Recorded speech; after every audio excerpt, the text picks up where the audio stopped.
When the day I took over the office from Datuk Seri Azmin, I think a lot of advice to me is to be yourself. So it's me.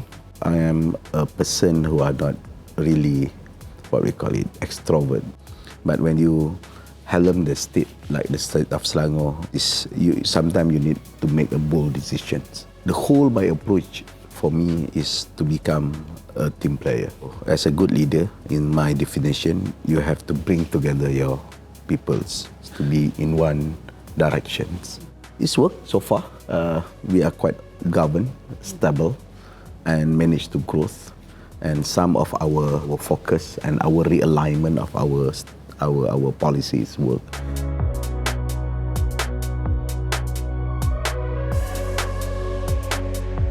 The perception for a few years after I took over the office, of course, that I'm become the man of Azmin Ali. So I am part of his team. I'm his division, even I'm contested in his constituency, in the parliament constituency for so long. I am also not so charismatic as my predecessor, like Azmin or Khalid. Khalid bringing his history for Guthrie and so on and so forth as a corporate leaders. Azmin as a senior party leaders, and then Anwar Ibrahim assistant for so long. So, but for me, I try to take advantage from my empty legacy to fulfill the legacy, and then try to introduce what I believe for, and then the approach for leadership and administration.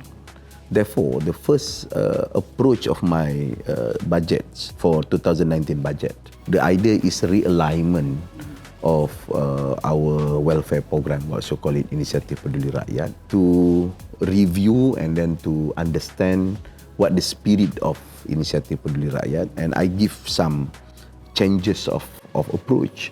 In the Khalid time, of course, the approach is to share everything that we got. So in Azmin Ali period, definitely he tried to become a man who are very generous to give everything that people want or people needs. And then for me, I emphasize on the issue of stability and sustainability. I introduced what we call economic cluster, and we identified Selangor is already brownfield. Definitely we have to negotiate with the current assets and the current facilities and also public. So the clusterization of economy also try to make sure the stability and the sustainability of certain area, especially for the north of Selangor. It's become the agriculture heaven for Selangor, and it contribute 60 to 50% for our food in Klang Valley.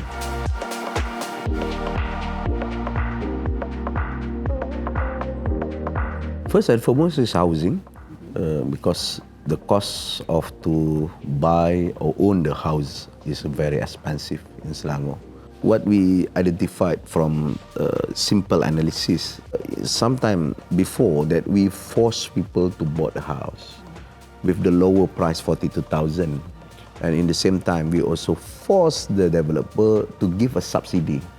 The owner or the people didn't get the quality life in the low-cost apartment.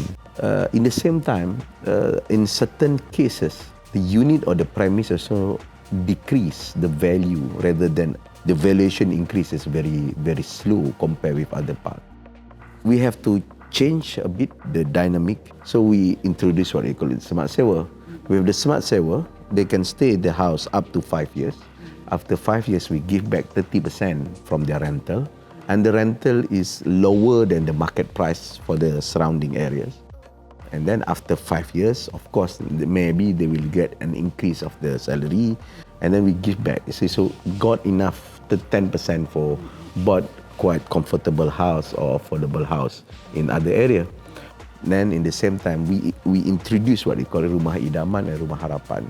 So allow for developer to develop no longer A, B, C, D, E, but they have to focus E size. So the E size have a big size, and then we increase the shilling for the people who can bought it, and it's quite economic. The economic volume is quite sustainable for developer. Second item, the economic challenge for us is to make sure the higher income or higher earning jobs that we offer. Definitely for years that we are the champion in terms of job offer in Selangor.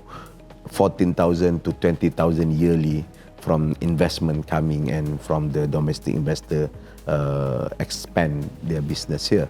But in future, that how we make sure that the earning and then the jobs offered give a good salary for earn enough or comfortable salary for the public who are staying in Selangor, especially in the urban area.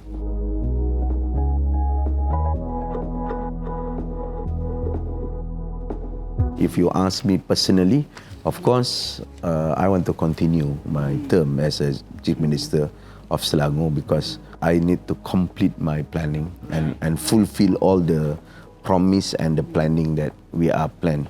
If you ask me, my focus, of course, I to make sure that we will win with the very comfortable margin in Selangor in terms of numbers of seats that we got and also the confidence of votes, majority and overall votes that we got since 2008 until now.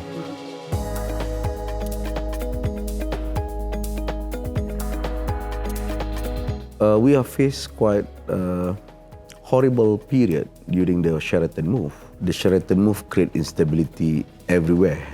We showed to the public and then we showed to the people that we managed the stability with the comfortable numbers of representation in the State Assembly. But in the same time, I also try to implement the approach is not to be hostile with the current federal government at particular time, to make sure that the stability intact. The stability is one of our image and our brand that we introduce and we promote in Selangor since 2008. This time around, it's not too horrible as hurricane of Sheraton move, but I think it's quite manageable and we are confident we can handle it with our rivals. It's a BN and UMNO is become our coalition now. It's quite smooth rather than managing and handling the Sheraton move.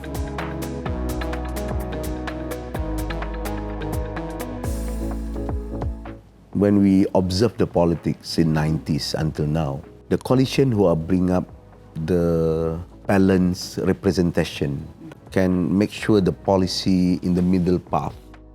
Of course, our rival, the strength is maybe on the Malay sentiment. You have to understand that in Selangor, so we got an urban Malay.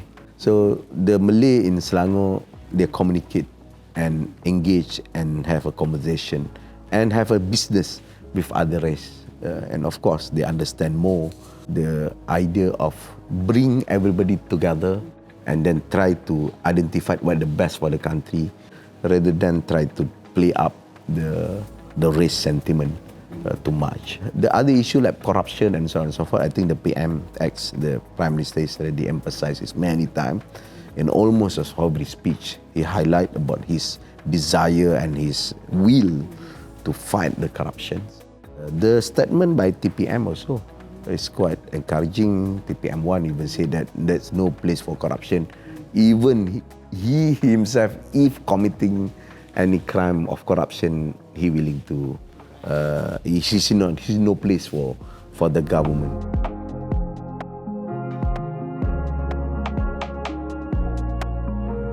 All my planning and my policy and then my planning of Selangor, I want to become a person who move Selangor to a different next phase of development. And then everything is there, from the smart state to the rancangan Selangor Pertama and so on and so forth.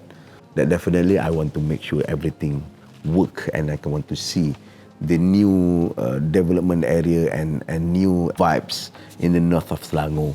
And then we can see the completion of the south of Selangor is become the complete set of the new development area. For me, for all the planning, the policy that we got, we are moved towards a better state, which not just compete with other states like Sarawak or Johor, but in the same time we can compete with international city. That my whole target for the next term or the next future of Selangor.